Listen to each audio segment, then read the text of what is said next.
One of the reasons why there were so many meetings this time, frankly, there was a lot of demand for meetings. Countries wanted to talk to us.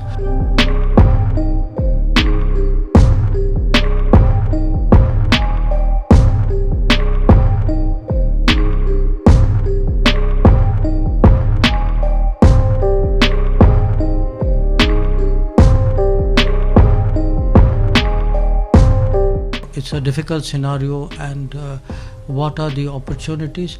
I think today there is an expectation.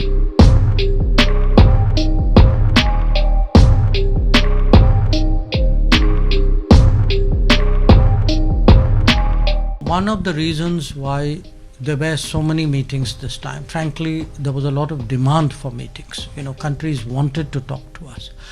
And countries wanted to talk to us because there is a belief that we are in touch with key players, we can influence them, we can shape their thinking, we can contribute.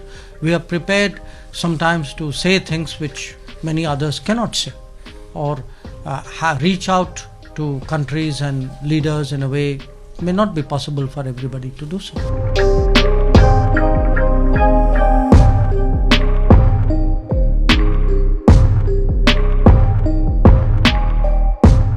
There is a more than opportunities for India, because it's a very difficult situation. I think there are contributions that India can make. I think we have today a stabilizing role, we have a bridging role, we have a diplomatic role.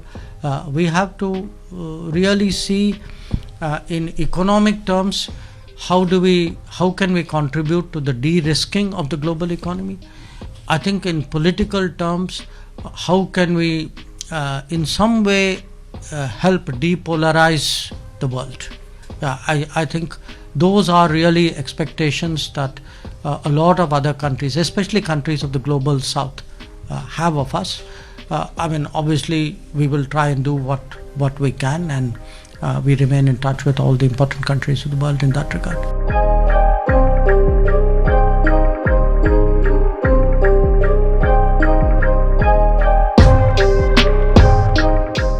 We have different relationships with different countries.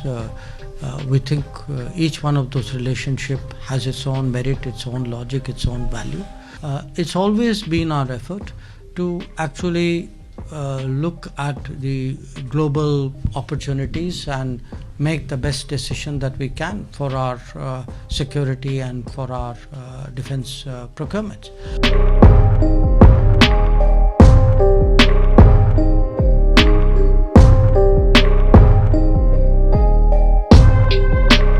There were times when less options were open to us. Today, in part because Indian diplomacy has striven so hard over many years, we actually are one of those few countries which have a very, very wide range of defense options before us. So we will continue to make the best of the multiple options that are open, and take judgment calls based on what works best for us.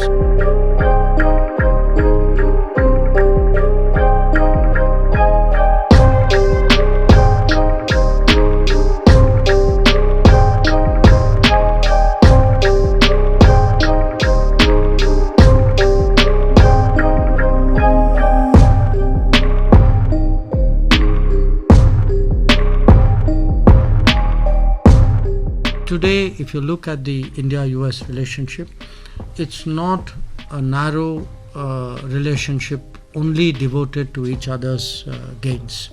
I think our relationship today impacts the rest of the world, definitely does the Indo-Pacific. There are a lot of countries who look to us individually or bilaterally for some part of the betterment which they hope for, and the solutions which the world is searching for in many respects.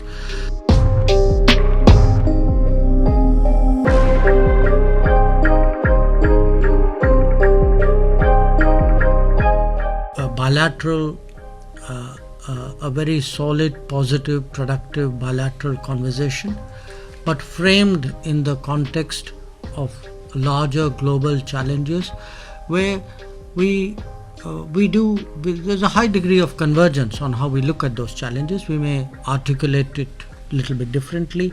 It's natural, our positions will not be identical, our priorities may sometimes be a little bit different. But again, the good part of the relationship is today that we understand that we have to make space for each other, and that we can work with each other even if we do not entirely agree on every aspect of every issue.